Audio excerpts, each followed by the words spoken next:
Welcome to the Box Score Sports Podcast.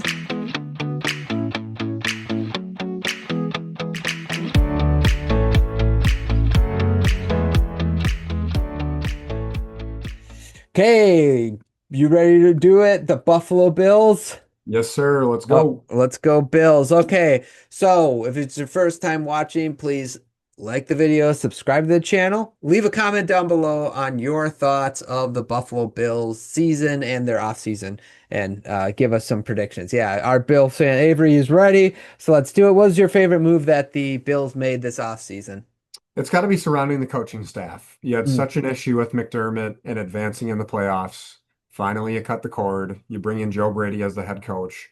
But I think the biggest key that they had is just adding Jim Leonard, making sure that defense is still a huge staple in Buffalo. That's huge. And then adding DJ Moore. It doesn't get a whole lot better when you have one of the best quarterbacks in the NFL, if not the best. And then you give him a top talent at wide receiver to pair him up with, along with all your other weapons. Yeah, I like the DJ more especially because it just naturally puts everybody down to maybe more of a natural position for the rest of your wide receivers. So I really like that.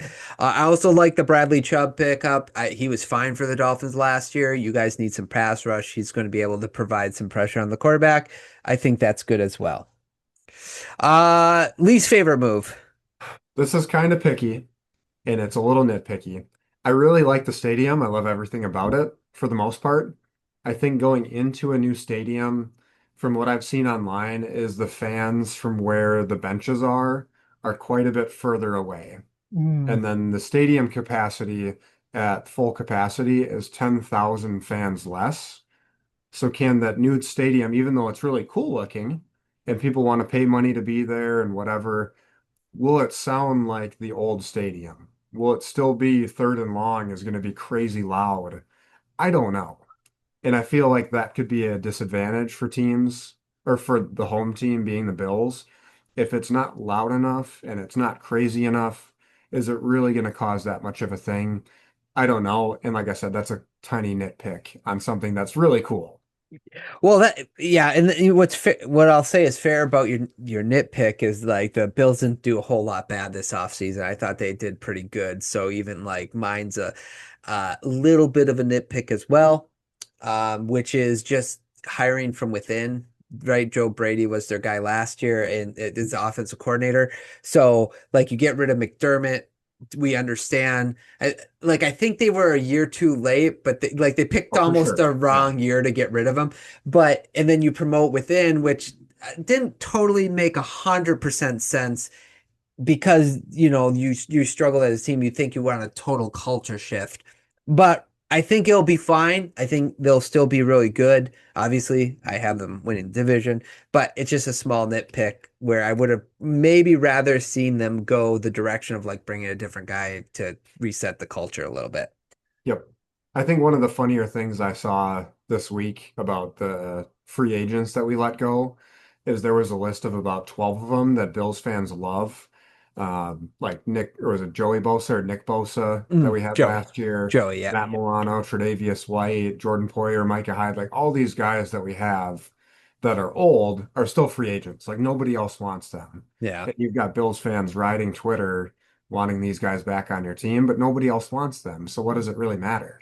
Right, right. So yeah, I guess like by the end of the preseason, if you're like, oh, we could use them, they're still available. Yeah. So, but you're right. If nobody else wants them, then like maybe you're making the right decision. Yep, Yeah, exactly. yeah. Okay, give me your green flag or what you're most excited about moving into this season for the Bills. It's not super sexy to talk about, but our offensive line is extremely good, extremely healthy. Um, our first preseason game, they looked good almost all game long outside of two sacks. Um, so the fact that we have a good offensive line going into this year again helps both our run game and passing game. And then just because of that, the chemistry between Josh Allen and DJ Moore will build. Yeah. Yeah, I like that one. I also put your run game. It was the best run game last year with Cook and Allen, kind of just whatever. It's gonna be still great. And on top of that, the division, you get 4 easy wins, and if you can split with the Pats, that's automatically 5 wins.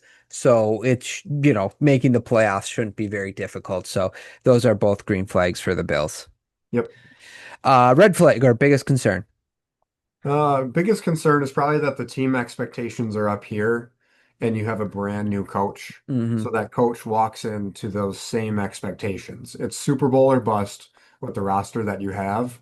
With the first year head coach, can he meet those expectations? Realistically, probably not. But you have a roster that's capable of it. So that's the biggest red flag is for the head coach to take a Super Bowl roster and get them there. Yeah, because that's the only reason why you got rid of McDermott, right? So you got to do what he was unable to do. I like that one. You said at the top of the show, what was your weakest part on defense that you liked on the Patriots over the Bills? I think it was the Yeah. linebackers. So that's Yep. part of my red flag is just the unprovenness of the linebackers. Not all of them, but most of them. So you got to hope that they show up. And then I trust the wide receiver depth, but it's still a little bit of a question mark because obviously year after year we talk about Josh Allen not having like a number one guy. Some of these guys were on the team when it was like, hey, he doesn't have enough talent on the outside. You add DJ Moore, so naturally, like I've already said, you hope everybody falls into the right place. We don't know that will happen, but that's my assumption. But until we see it, it's going to be a little bit of a concern moving into the season. Yeah, you got your two guys in DJ Moore and Khalil Shakir, but can anybody else beneath that, including Keon Coleman, step up to the challenge? Correct. Yeah. Okay. Fantasy football go-to for you. It's got to be Khalil Shakir and James Cook, obviously outside of Josh Allen, who's been, I believe he's been fantasy quarterback number one for the last 3 or 4 years straight. Sure. He's going to be the number one QB if you draft him at a good spot, whatever. But Khalil Shakir is going to get as many targets. He gets open, and James Cook is one of the best running backs in football with a great offensive line. It's a slam dunk pick. Yep. Agreed. I have those guys written down as well. Kincaid could be a good flyer. He's probably not like getting drafted super high. So yeah, Yeah, another flyer. Okay, prediction. So their over under is 10.5 wins.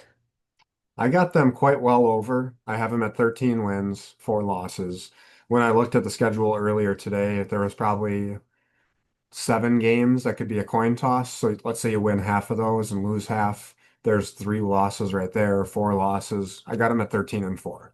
Okay, I like it. I have a 12 and 5, so same spot. Yeah. Okay, so that is our season preview for the Buffalo Bills. Don't forget to like the channel, subscribe, and leave a comment down below. Thanks, guys, for watching. Okay, so just to put a bow on it, thanks so much for watching this clip of the Box Score Sports Podcast. I hope you guys enjoyed. If you haven't yet, please subscribe to our channel. Follow us on Instagram and Twitter or X. And we'll talk to you guys real soon. See ya.